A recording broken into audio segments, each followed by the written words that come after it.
നമ്മൾ ഇന്ന് ഉണ്ടാക്കാൻ പോകുന്നത് കിളിമീൻ കറിയാണേ. നമ്മൾ ചട്ടി വെച്ചു, അതിലേക്ക് ആവശ്യമായ വെളിച്ചെണ്ണയാണ് ഒഴിച്ചിരിക്കുന്നത്. അതിലേക്ക് നമ്മൾ അല്പം കടുക്, ഉലുവ എന്ന് പറഞ്ഞാൽ കുറച്ചേ ചേർക്കുന്നുള്ളൂ, കാരണം നമ്മൾ അവസാനം അല്പം ഉലുവപ്പൊടി ചേർക്കുന്നുണ്ട്. അപ്പോൾ ആവശ്യമായ ഉലുവ, കാരണം കൂടുതലിട്ടാൽ കഴിക്കും, അതിനാലാണ് നമ്മൾ അല്പം മാത്രം ഉലുവ ചേർക്കുന്നത്. അപ്പോൾ ഇത് രണ്ടും നന്നായിട്ട് പൊട്ടി വരണം, ഇല്ലെന്നുണ്ടെങ്കിൽ ഇത് നമുക്ക് കയ്പ്പ് അനുഭവപ്പെടും ഉലുവ ഒത്തിരി ആയാൽ. ഇത് നന്നായിട്ട് മൂത്തതിന് ശേഷം നമുക്ക് ചതച്ച് വെച്ചിരിക്കുന്ന ഇഞ്ചിയും വെളുത്തുള്ളിയും ചേർക്കാം. ഇഞ്ചിയും വെളുത്തുള്ളിയും മാത്രമേ ഞാൻ ചതച്ച് വെച്ചിട്ടുള്ളൂ, അത് മാത്രമേ ചേർക്കുന്നുള്ളൂ.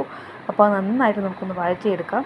നന്നായിട്ട് വഴറ്റി അതിൻ്റെ പച്ചമണമൊക്കെ മാറി നന്നായിട്ടൊന്ന് മൂത്ത് വരണം, അതാണ് അതിൻ്റെ കറക്റ്റ് പാകം എന്ന് പറയുന്നത്. നന്നായിട്ട് മൂക്കണം, തീ കുറച്ചിട്ടിട്ട് വേണം മൂപ്പിക്കാനായിട്ട്, ഇല്ലെങ്കിൽ അത് തീ കൂടി കരിഞ്ഞു പോകാനുള്ള സാധ്യത വളരെയേറെയാണ്. അതുകൊണ്ട് നമുക്ക് തീ കുറച്ചിട്ട് നന്നായിട്ട് ഇഞ്ചി വെളുത്തുള്ളിയും അതിൻ്റെ പച്ചമണം മാറുന്ന വരെ നന്നായിട്ട് നമുക്കൊന്ന് വഴറ്റിയെടുക്കണം.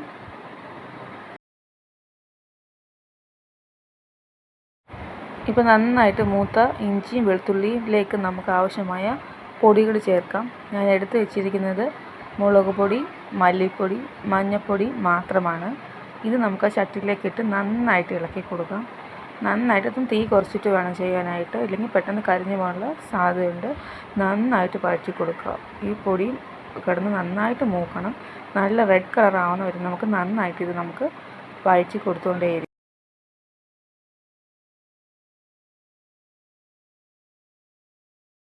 പൊടി മൂത്ത് കഴിയുമ്പോഴത്തേക്ക് നമുക്ക് അല്പം വെള്ളം ഒഴിച്ച് കൊടുക്കാം. ഞാൻ അല്പം വെള്ളം മാത്രമേ ഇപ്പോൾ ഉപയോഗിക്കുന്നുള്ളൂ, കാരണം ഈ വെള്ളം ഒഴിച്ച് കഴിയുമ്പോഴത്തേക്ക് നമ്മൾ തീ കൂട്ടി വെച്ചതിന് ശേഷം നമ്മൾ നന്നായിട്ട് ഇളക്കുമ്പോഴത്തേക്ക് ആ വെള്ളം വലിഞ്ഞ് കഴിയുമ്പോഴത്തേക്ക് നമ്മൾ ആദ്യം ഒഴിച്ചിരുന്ന ഇഞ്ചിയും വെളുത്തുള്ളിയും വഴറ്റാൻ ഉപയോഗിച്ചിരിക്കുന്ന എണ്ണ തെളിഞ്ഞ് വരുന്നതായിട്ട് നമുക്ക് കാണാൻ പറ്റും. അതാണ് ഈ കറിയുടെ പെർഫെക്റ്റ് പാകം എന്ന് പറയുന്നത്. ആ എണ്ണ തെളിഞ്ഞ് വരുമ്പോഴത്തേക്ക് നമുക്ക് ആവശ്യമായ ഉപ്പും ഇതിലേക്ക് നമുക്ക് ചേർത്ത് കൊടുക്കാം. ചേർത്ത് കൊടുത്തതിന് ശേഷം നന്നായിട്ടൊന്ന് വഴറ്റിയെടുക്കാം. നന്നായിട്ട് വഴറ്റി ബാക്കി എണ്ണ ഇങ്ങനെ തെളിഞ്ഞ് വരുന്ന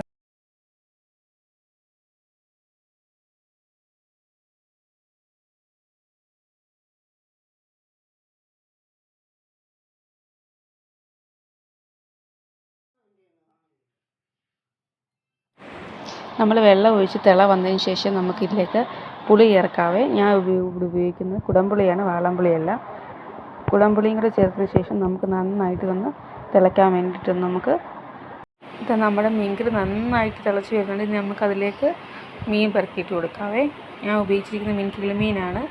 അത് നമുക്ക് നന്നായിട്ട് വൃത്തിയാക്കി വെച്ചതിന് ശേഷം ഈ തിളച്ച് വരുന്ന കറിയിലേക്ക് നമുക്ക് ഓരോന്നായിട്ട് ഇങ്ങനെ ഇട്ട് കൊടുക്കാം. ഇട്ട് കൊടുത്തിട്ട് നെകക്കെ വെച്ചിട്ട് വെള്ളത്തിൽ നെകക്കെ വെച്ചിട്ട് നമ്മൾ ഒരടപ്പ് വെച്ച് അടച്ച് വയ്ക്കാം. നന്നായിട്ട് തിള വരണം, അതുവരെ നമുക്ക് വെയിറ്റ് ചെയ്യാം.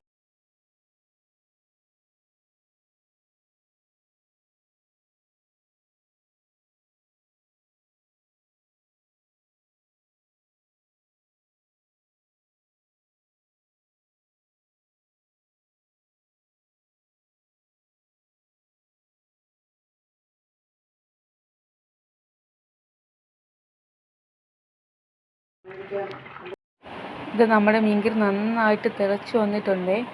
നന്നായിട്ട് തിളച്ച് എണ്ണ നല്ലതായിട്ട് നമ്മുടെ വെള്ളം പറ്റിയിട്ടുണ്ട്.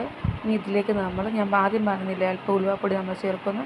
അല്പം ഉലുവപ്പൊടി നമ്മളിങ്ങനെ അതിന് ചുറ്റും ഇടും. പിന്നെ കറിവേപ്പില രണ്ടായിട്ട് കീറിയ കറിവേപ്പില നമ്മൾ ഇടും. എന്നിട്ട് കുറച്ച് പച്ച വെളിച്ചെണ്ണ നമ്മൾ മീൻകറിയുടെ മണ്ടയ്ക്കൂടെ ഇങ്ങനെ തൂവിയിട്ട് അടച്ച് വയ്ക്കും. പെട്ടെന്ന് തന്നെ അടയ്ക്കണം. അടച്ച് വെച്ചിട്ട് നമ്മൾ തീ കുറച്ചിടുക. തീ കുറച്ചിട്ടതിന് ശേഷം ഒരു 2 മിനിറ്റ് എന്ന് തുറക്കുമ്പോഴത്തേക്ക് നമ്മുടെ മീൻകറി റെഡി ആയിരിക്കും. അസാധ്യ മണമായിരിക്കും. എല്ലാവരും ട്രൈ ചെയ്ത് നോക്കുക. ഓക്കെ.